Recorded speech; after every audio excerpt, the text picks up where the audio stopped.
of where you've been, what you've done, and what you have done to you. You are the part of the journey that God knew you were going to.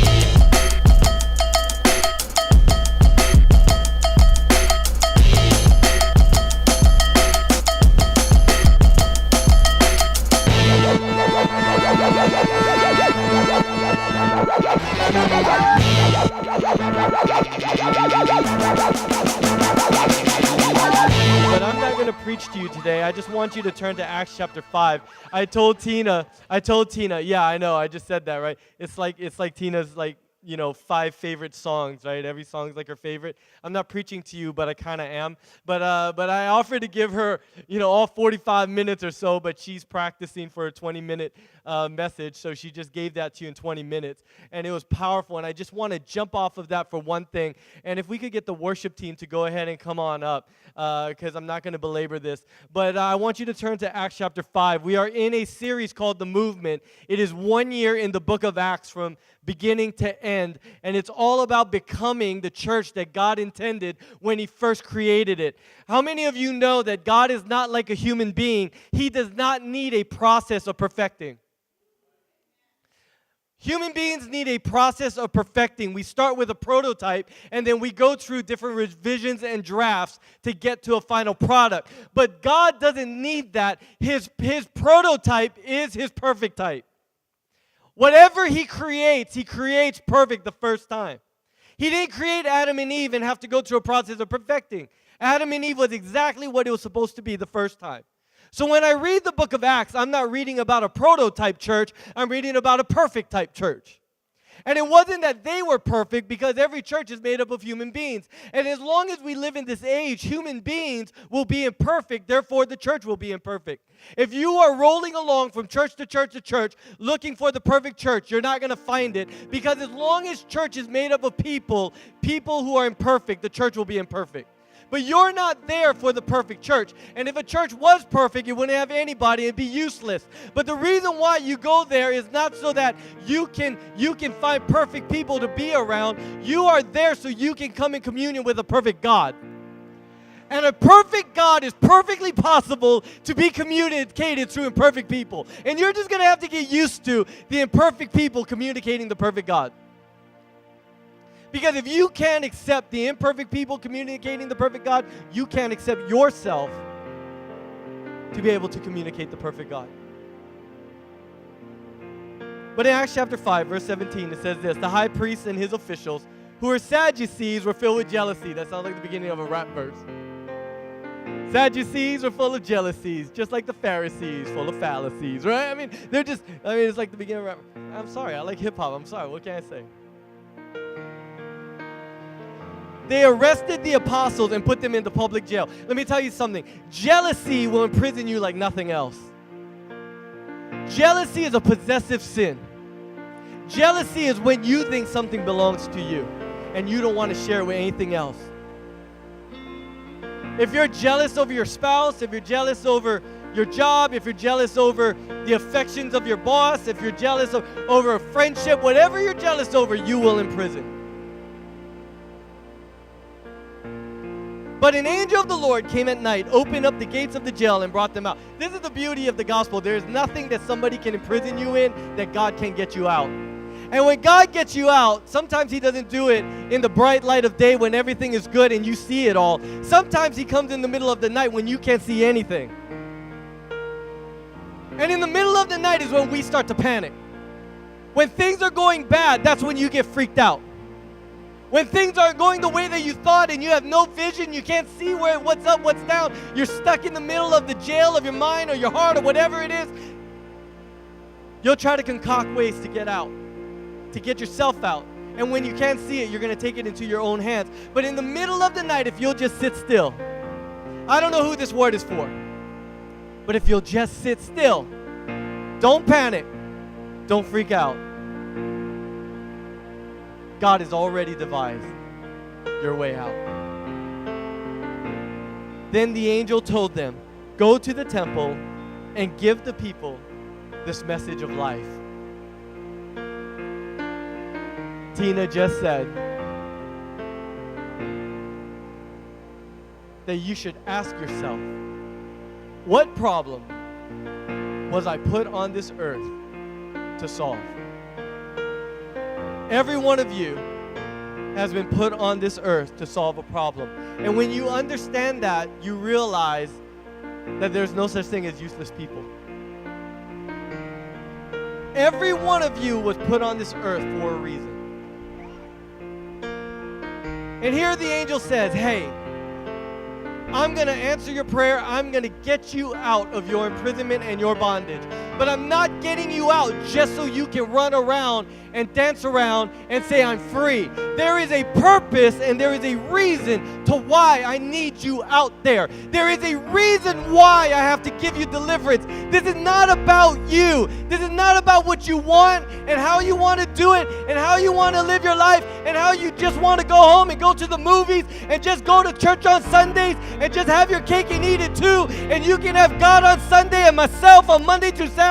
This is not about that. There is a purpose for why you're on this earth. There is a problem I need you to solve. And if I set you free, I have to know that when you get out of your bondage, when you get deliverance, when I answer your prayer and I give you the desires of your heart, that you just won't pack up and go home, that you will go out and do what I tell you to do. And I believe that God is raising up a generation of believers. He's done with Christianity, I think. I think he's done with Christianity. I don't have to call myself a Christian anymore. People ask me, what are you? Are you a Christian? No, because Christian is just another religion you check off next to Buddhism and Islam. I don't care about that stuff. I don't care about the label. God didn't even give them the label.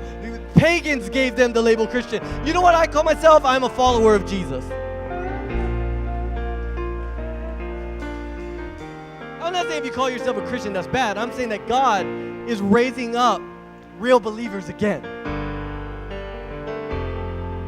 Believers not by mouth, but by lifestyle.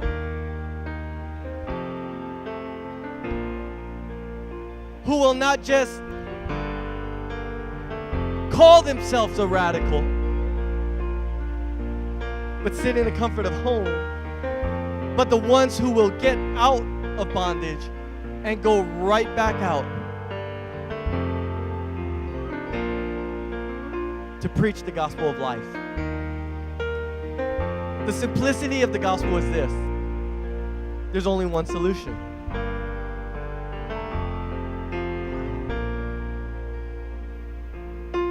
There's only one message of life,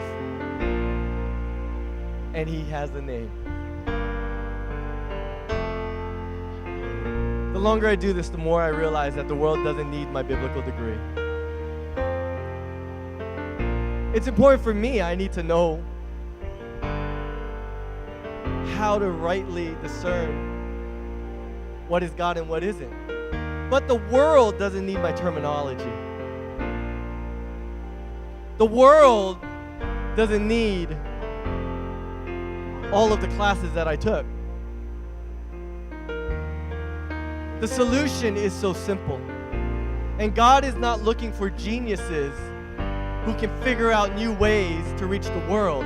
He just wants to find courageous people who have the guts to give the simple message of life, no matter what it might cost you. People who are unafraid to look at their coworker tomorrow, see them in their depression, and actually reach over with their hand, tap them on the shoulder and say, can I talk to you during break? I just want to tell you what Jesus did for me. God is a God of simplicity, simple solutions.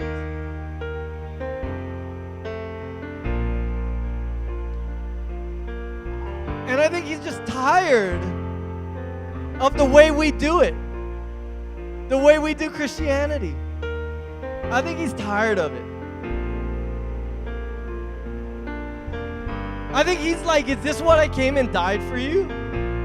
So you could tell me no all the time?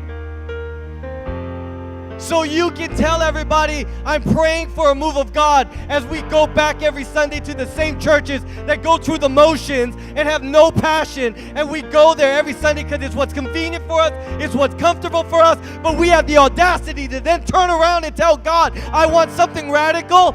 We say it with our lips. Do we mean it with our hearts?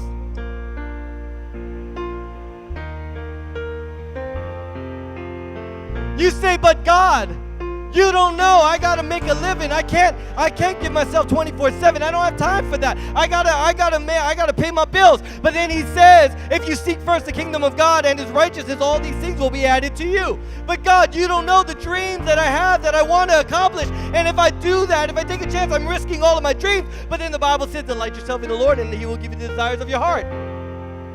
You say, oh, it's not my personality. It's not my personality to just talk to a stranger, somebody I've never met. And when you tell me to give a word, I just can't. I'm an introvert. But then Colossians says, I've died to myself, and my real self is hidden in Christ.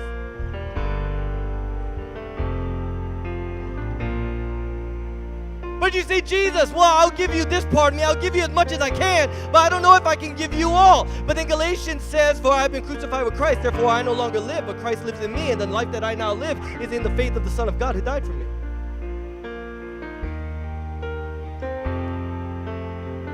See, this is the real of it. We either belong to him or we don't. You're either the solution to the problem or you are the problem. And I believe that Christianity in its modern state is the problem. Because I don't meet many people who hate God, but I know a whole lot of people who hate Christians. And I think it's time for modern Christianity to get out of the way of the real God.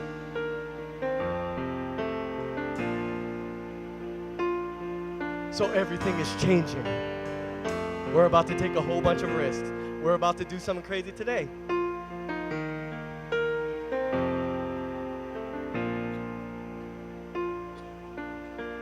But it is time that we get down to business. Because there's a world that needs him.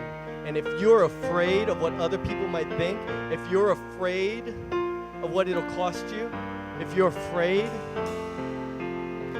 then maybe that's why God hasn't set you free from your prison yet.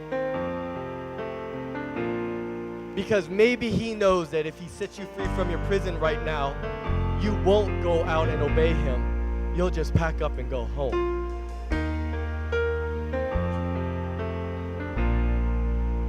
So I no longer pray for moves of God and revivals anymore. I don't. It's a waste of time. I pray for courage.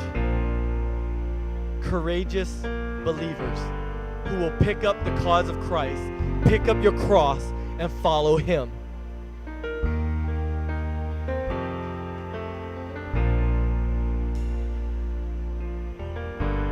Don't ask me to start an outreach where we go out as a whole church and go feed the homeless in Kalama Park if there's homeless people right here with us and I can't get you to pick up your phone and answer me when I tell you they need help.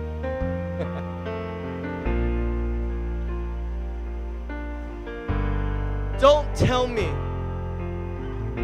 that I'm supposed to arrange for us to go out to the mall as a group to go give words to people because you want to go out. But every time you go to the same cashier in Safeway and you know that you're supposed to encourage them, you don't. You just pay your bill and you leave. Because real Christianity is not done by organization. Real Christianity is done organically. And the best outreach is not the one that I organize, it's the one that we just live.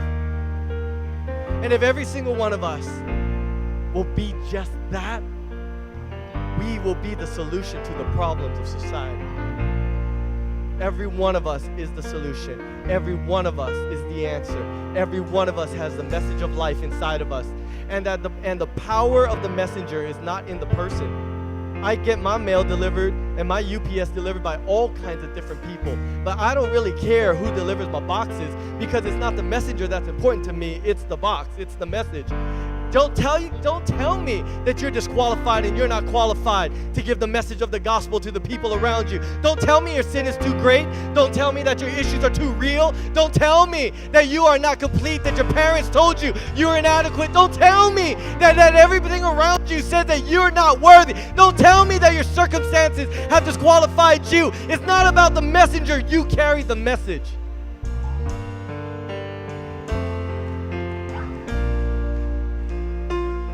And God has to raise up fearlessness again. I want to be like these dudes who kept getting thrown in prison and threatened with death. And then they would get set free. And then they would turn right back around and do the same thing that got them threatened in the first place. I want courage. I want to be the solution to the problem. Everybody stand up with me.